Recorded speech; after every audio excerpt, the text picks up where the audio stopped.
हाँ बच्चों, class 10th में निर्देशांक ज्यामिति में अब हम लोग विभाजन सूत्र सेक्शन फार्मूला पढ़ेंगे। निर्देशांक ज्यामिति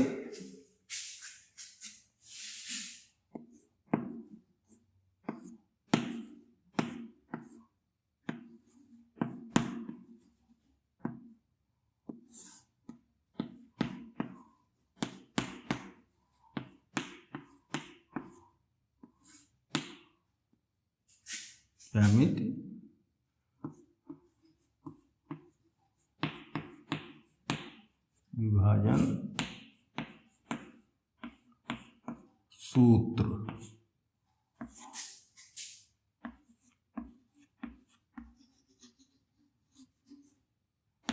सेक्शन फार्मूला।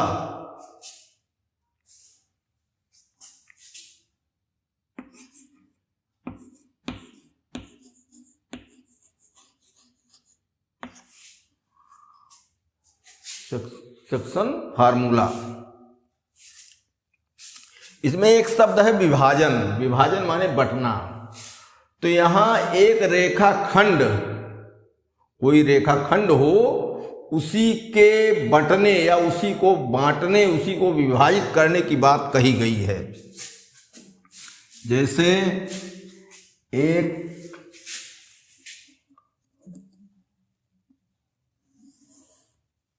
ये कोई रेखा खंड AB है, ठीक।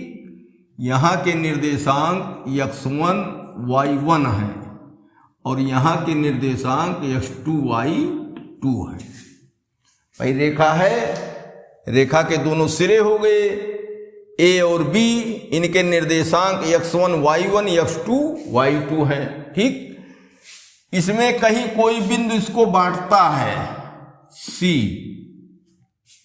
तो दो टुकड़े हो गए AC और CB, ठीक। अब यहां क्या है, दोनों बंटते हैं, दोनों का कोई अनुपात होगा। यहां मान लो यम अनुपात और यहां मान लो यन अनुपात। जैसे 2:3, 1:3, 1:2, वही अनुपात यम और यन है, ठीक, संख्या न रख के। अभी जब उदाहरण इस पर सवाल लगाएंगे तो विस्तार में और बात समझ में आएगी। तो जहां ये विभाजन होता, जहां बढ़ता है, वो भी एक बिंदु है, और एक बिंदु है तो उसके कोई निर्देशांक होंगे। यहां के निर्देशांक x और y ही ले लिए जाएं। 1 2 इधर कर लिए हैं, यहां के निर्देशांक x और y। तो रेखाखंड AB C पर विभाजित हुआ, दोनों सिरों के निर्देशांक x1 y1 x2 y2 हुए, और विभाजन बिंदु C है, विभाजन बिंदु C। ये C जो है विभाजन बिंदु, इसको कहा जाता है विभाजन बिंदु। इसके निर्देशांक x और y हुए, ठीक। अब इसमें यम, यन, x1 y1 xy x2 y2 इतनी राशियां हैं, इसमें कोई भी पूछ सकता है। तो इसके लिए सूत्र बनाया गया है। तो जो सूत्र है, x बिंदु के लिए अलग है और y बिंदु के लिए, y निर्देशांक के लिए अलग है। मतलब ये x भुज है और y कोटि है, x1 भुज है, y1 कोटि है, x2 यहाँ का भुज है, y2 यहाँ की कोटि है। वैसे विभाजन बिंदु पर भुज जो है वो x है और कोटि y है। तो इसमें सूत्र बनाया गया विभाजन बिंदु के लिए कि उसका भुज कैसे हम निकालें, उसका कोट कैसे हम निकालें। तो सूत्र देखो, एक x वाला अगर जान लेते हो तो y वाला उसी रास्ते पर सूत्र चलता है, कोई अंतर नहीं है। और एक बात और है, x वाले में x सब रहेंगे, y वाले में y रहेंगे। अभी हम लिख रहे हैं, बड़ा आसान रहेगा। तो x बराबर यम x2 प्लस यन x1 बटे यम प्लस यन। ठीक, और यहाँ ये क्या है, अंतः विभाजन है, अंदर में तोड़ रहे हैं। अंतः विभाजन मतलब अंदर में तोड़ रहे हैं। अभी बाहर विभाजन की बात आएगी, बाह्य विभाजन उसको कहा जाएगा। तो ये नंबर 1 है अंतः विभाजन। अंतः विभाजन ध्यान से सुन लो। यम x2 यम यन जो विभाजन अनुपात है, 1:2, 2:3, 1:4 जो भी रहेगा, तो लिखा जाएगा 2:3। तो 2 मान लो हो गया यम और 3 हो गया यन, अर्थात यम बराबर 2 और यन बराबर 3। 1:4 है तो यम बराबर 1 और यन बराबर 4। इस तरीके से तो यम x2 प्लस यन x1। एक बात और सावधानी पूर्वक इसमें रखना है, जिधर पहला अनुपात यम लिखेंगे उधर m1 मानेंगे, और जिधर दूसरा अनुपात यन लिखेंगे उधर x2 y2 मानेंगे। ये सीरियल नहीं गड़बड़ होना चाहिए।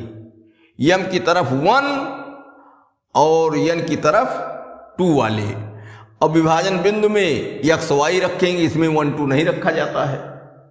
ठीक, तो यम x2 यम इधर का लिया गया और इसके साथ गुणा में भुज दूसरी साइड का ले लिया गया 2 वाला, प्लस यन इधर का लिया गया, इसके साथ भुज ले लिया गया शुरू वाला, इधर यम की तरफ वाला।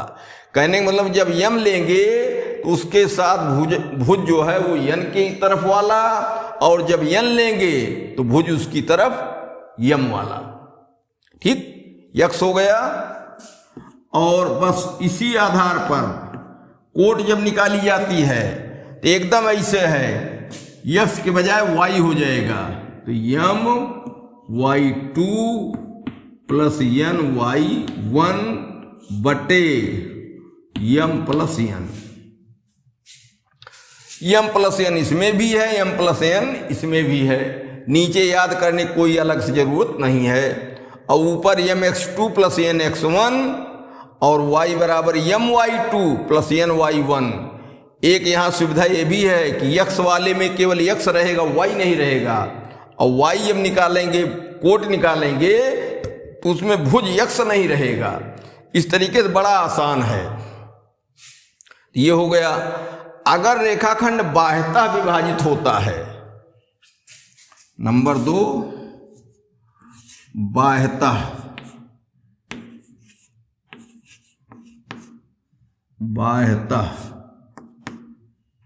विभाजन, तो कुछ नहीं, बाह्यतः विभाजन में जहां यहां प्लस है वहां माइनस हो जाएगा। बस जहां प्लस है वहां माइनस हो जाएगा। तो यक्स बराबर यम x2 माइनस यन x1 बटे यम माइनस यन। और कोट के लिए y बराबर यम y2 प्लस है तो माइनस यन y1 बटे यम माइनस यन। हमारे ये कहने का मतलब कि देखने में तो 4 सूत्र लग रहा है, लेकिन कोई 4 सूत्र नहीं, केवल एक याद रखो, यम x2 प्लस यन x1 बटे यम प्लस यन अंतः विभाजन में। और अब ये भुज के लिए हो गया, यक्स का निर्देशांक कैसे यहाँ निकाला जाएगा।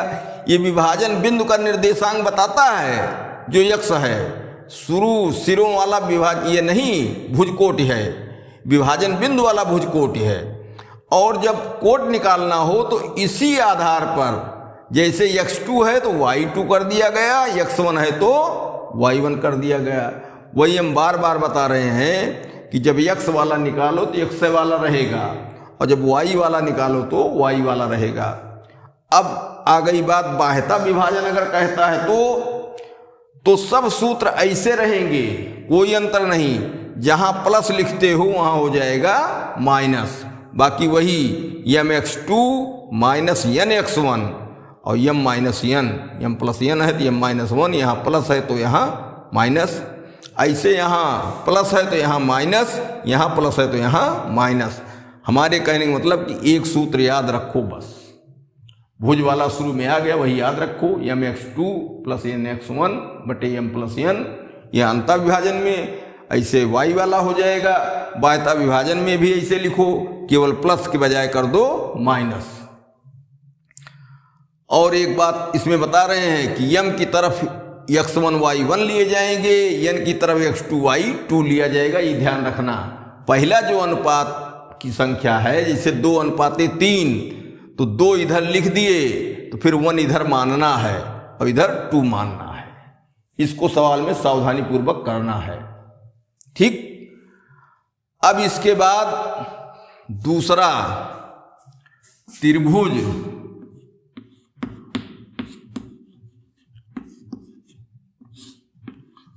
का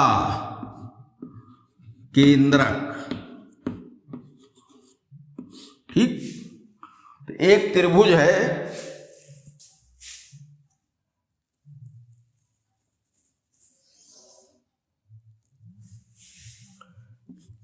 ये त्रिभुज इस तरीके से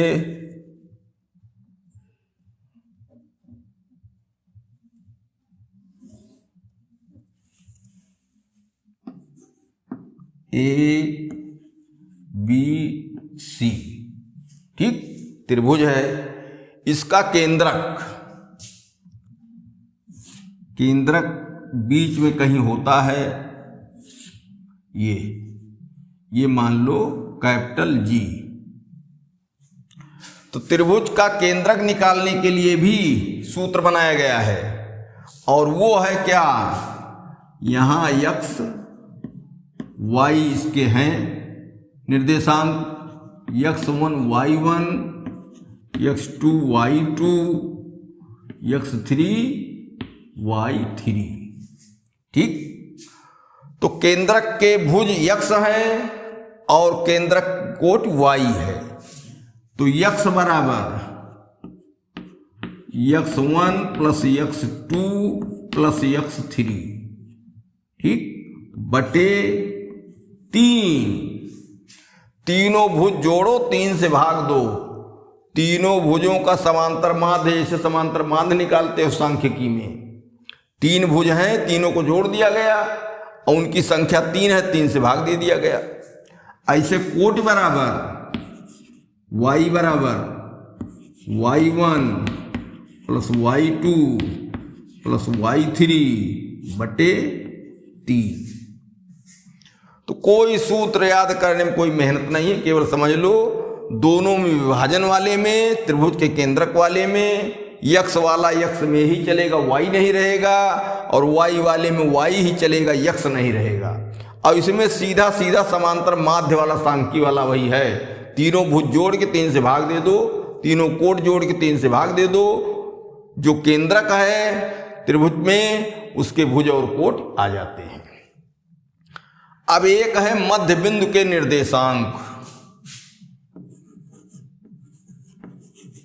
मध्य बिंदु के निर्देशांक,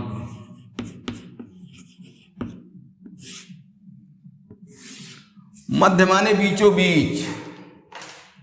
एक रेखाखंड इस तरीके से मान लो हो गया, ठीक, ये ए हो गया, ये बी इसका सिरा, और बीच में क्या है, सी है। इसमें खास बात देखो, मध्य बिंदु कहा गया, मध्य बिंदु माने आधे पर, तो आधा हिस्सा इधर, आधा हिस्सा इधर। इधर का अगर हिस्सा 1 सेंटीमीटर तो इधर का हिस्सा 1 सेंटीमीटर, इधर का हिस्सा 2 सेंटीमीटर तो इधर का हिस्सा भी 2 सेंटीमीटर, क्योंकि मध्य बिंदु कहा जा रहा है। सी मध्य बिंदु है, इसमें विभाजन हुआ था, सी मध्य में रहने की कोई गारंटी नहीं है। सी आधे से इधर उधर भी हो सकता है, आधे पर भी हो सकता है। तो मध्य बिंदु के जो निर्देशांक हैं, तो यहां x1 y1 और ये x2 y2, यहाँ के निर्देशांक x और y एकदम ऐसे लिए जाएंगे। और यही सूत्र भी है, यम और यन यही रहेंगे, लेकिन यम और यन के मान एक एक रहेंगे। चूंकि मध्य कहा जा रहा है, बीचों बीच कहा जा रहा है, जितना बड़ा ये उतना ही बड़ा ये, तो दोनों का अनुपात 1:1 माना जाएगा। मध्य बिंदु जब भी कह दिया जाए, यम और यन के मान एक एक हो जाएंगे। यहां यम और यन के मान एक एक कर दो, यम एक कर दो, यन एक कर दो, तो x2 + x1 बटे यम + यन हुआ। ठीक, और यम एक यन एक, तो एक एक 2 हुआ, तो x2 + x1 बटे 2। ऐसे यहाँ यम और यन का मान यहाँ भी एक एक करेंगे, तो y2 + y1 बटे 1 + 1 अर्थात 2। तो यहाँ निर्देशांक जो हैं मध्यबिंदु के इसी सूत्र से आए हैं। इसका मतलब इसको याद करने की कोई ज़रूरत बहुत नहीं है। यम और यन एक मान लो, बस इसी विभाजन बिंदु के सूत्र में विभाजन बिंदु x और y जो भुज और कोट हैं वो आ जाते हैं। तो यहाँ बना सूत्र x बराबर x1 + x2 बटे 2 और y बराबर y1 + y2 बटे 2। इस तरीके से विभाजन बिंदु जो मध्य में हो रहा है, मध्य बिंदु के निर्देशांक x और y हमको मिल जाएंगे। तो मध्य बिंदु का निर्देशांक जो है विभाजन बिंदु वाला ही है। यम और यन जहां 1 माने, मध्य बिंदु वाला सूत्र आ गया। इसी सूत्र का ये शार्ट रूप है, इसी सूत्र का ये शार्ट रूप है। जब यम और यन के मान एक एक लिए जाते हैं तो x2 + x1 है, तो हम इसको ऐसा भी लिख सकते हैं भाई, x1 + x2 है। ठीक, y1 + y2 है, और बटे यम + यन 1 1 2 1 1 2 दोनों में हो रहा है। इसके सवाल बड़े आसान रहेंगे। अगर सिस्टम से सीरियल में समझते चलोगे तो बड़े आसान होते हैं, और सिस्टम में जिसने नहीं समझा उसके लिए सूत्रों की भरमार हो जाती है। हमने बताया केवल एक सूत्र यही याद रखो, इसी सूत्र से चारों ये सूत्र और मध्य बिंदु के विभाजन के ये सूत्र सब मिल जाते हैं। इसी में थोड़ा दिमाग लगा दो बस। त्रिभुज के केंद्रक वाले में बताए हैं, तुम्हारा समांतर माध्य है, औसत है। जितने पद होते हैं उतने से भाग दे दो। 3 भुज हुए, 3 से भाग दे दिया गया। 3 कोटि हुए सिरों के, शीर्षों के, 3 से भाग दे दिया गया। जो केंद्रक है उसके निर्देशांक निकल आए। एक बात और ध्यान रखना है, त्रिभुज का जो केंद्रक होता है वो माध्यिकाओं का कटान बिंदु होता है। माध्यिकाएं जहां एक दूसरे को काटती हैं वही त्रिभुज का केंद्रक होता है। तो माध्यिका का संबंध त्रिभुज के केंद्रक से भी सवालों में हमको मिलेगा। इतनी बात हो गई।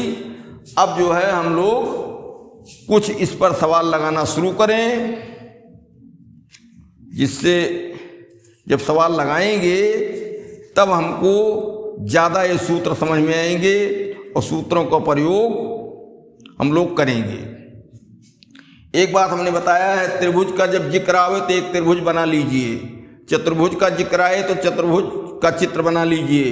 रेखा का जिक्र आए तो रेखा खींच लीजिए। उससे क्या होता है कि x1 y1 x2 y2 या जो भी हैं सब हमको साफ साफ दिखाई देते हैं। सूत्र में रखने में हमको आसानी होती है। पहला क्वेश्चन है इसमें, तो पहला क्या, हम लोग पिछले वीडियो में 25 क्वेश्चन लगाए हैं, तो ये हो गया 26, क्वेश्चन नंबर 26।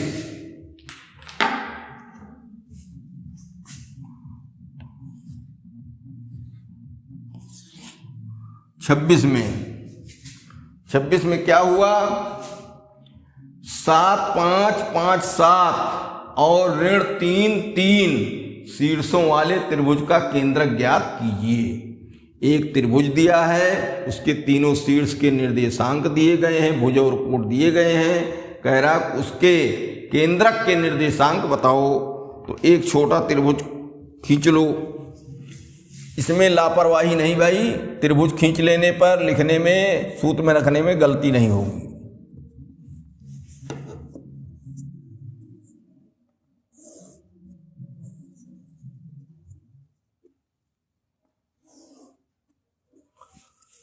ABC, ये त्रिभुज हो गया। इनके निर्देशांक 7 5 5 7, 7 5 5 7, और क्या है, ऋण 3 3, ऋण 3 3, ब्रैकेट में लिखना चाहिए इसको। अब बताना है केंद्रक के निर्देशांक, केंद्रक के निर्देशांक। ठीक, तो केंद्रक यहां कहीं है, तो यहां के निर्देशांक x और y मान लिए जाएं। ठीक, तो x बराबर अभी बताए थे तीनों भुजों का औसत, तो x बराबर x1 plus x2 plus x3 बटे 3, और y बराबर y1 plus y2 plus y3 बटे 3।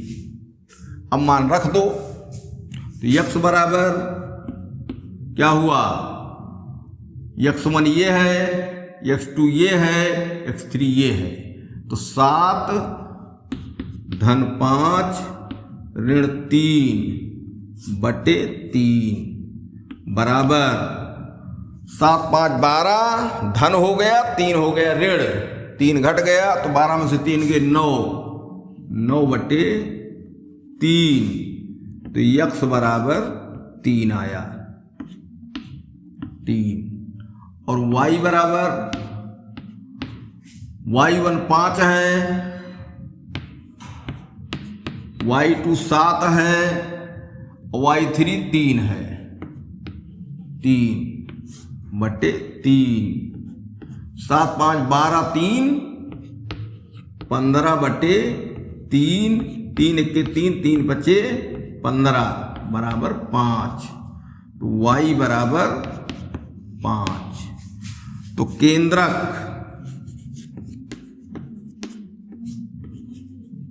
के निर्देशांक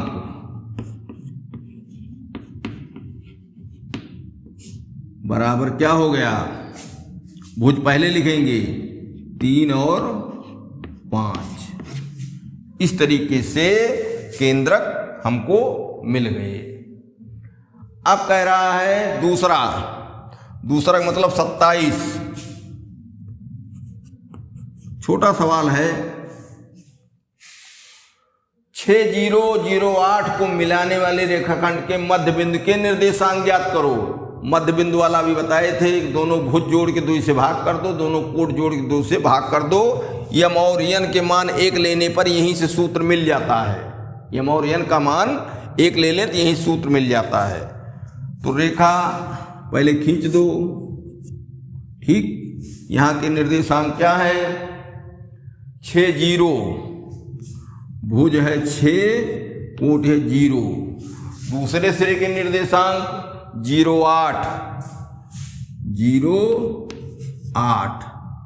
अब मध्य बिंदु C के निर्देशांक, ये तो ए बी हो गए, C के लिए मध्य बिंदु कहाँ ही है, यहां का निर्देशांक x और y मान लो। तो x बराबर x1 प्लस x2 बटे 2 बराबर x1 कितना हुआ 6, x2 हुआ 0, 6 बटे 2 बराबर 2 तिहाई 6, ये हो गया। और y बराबर y1 प्लस y2 बटे 2, 2 जोड़ा जा रहा, 2 से भाग दिया जा रहा। केंद्रक वाले में 3 को जोड़ा जाता है, 3 से भाग देता है। ये अलग अलग भाई इतना याददाश्त बनाए रखो। तो क्या हुआ, y1 कितना 0, y2 8 बटे 2, तो ये 8 बटे 2 2 चौक 8। इसलिए x y के निर्देशांक क्या हो गए? पहला लिखा जाएगा भुज 3, दूसरा लिखा जाएगा कोटि 4। ठीक, इस तरीके से ये सवाल नंबर 27 हो गया। बड़ा आसान है, हर सवाल में जब आएगा मामला तो हम इसको बताते रहेंगे, और कोई कठिन इसको न मानो, केवल एक सूत्र याद रखो, इसी से बताए कि x वाले में x रहेंगे, y वाले में y रहेंगे। बाह्यता विभाजन में जहाँ प्लस है वहाँ माइनस हो जाएगा। और मध्य बिंदु जब करना हो तो यम और यन, मध्य बिंदु कहने का मतलब कि आधा इधर आधा उधर, तो यम और यन अनुपात 1:1 होगा। जब आधा आधा होता है तो अनुपात बराबर होता है, तो x1 + x2 बटे 2 हो जाएगा, y1 + y बटे 2 हो जाएगा।